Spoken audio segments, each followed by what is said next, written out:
Pagpasok mo talaga ng Divisoria, traffic lagi. Paano masabi? Lalo pa ngayon na magpapasko na, marami na ng tao. Sige, pasok.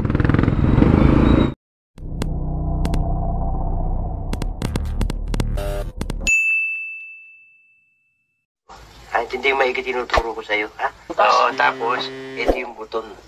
Ipindutin mo yan. Tapos, pindutin mo na ito.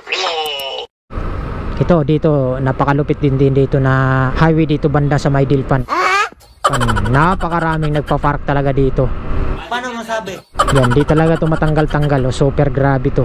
Buti nga dito, nawala-wala dito banda. Oh. Ay, mayroon pa nga. Oh. Nagpa-park eh. Kanan lang tayo dito. Papasok ng papuntang Gat Andres Hospital. Diretso, grabe dito ang parking, di ba? Ito talaga hindi ito maiwasan dito. Di matanggal-tanggal to. Paano masabi? To, kabilaan to may park. Di ba? Lalo na itong parking na to. Grabe ang parking diyan, oh. Kabila pa, oh. Lalo na yung Gat Hospital doon. Parking, oh. Napakalupit, di ba? Yan dito sa Maynila. Pero walang magagawa. Walang magagawa talaga, ganun talaga. Palabas na tayo ng recto. Dito na recto pero dito tayo pasok sa kabila. Dito tayo.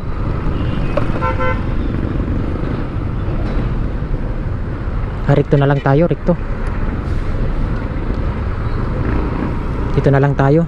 Traffic dun sa kabila. Traffic din pala dito sa recto. Kahit sa mapunta, traffic pa rin. Eh, pagdating kasi dito sa Divisoria, talagang laging traffic to. Di maiwasan eh.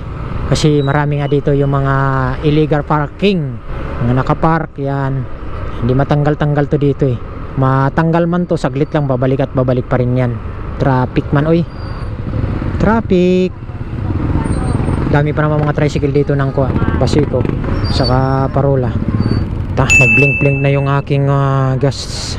Pagpasok mo talaga ng Divisoria, traffic lagi. Paano masabi? Lalo pa ngayon na magpapasko na, napakarami na ng tao.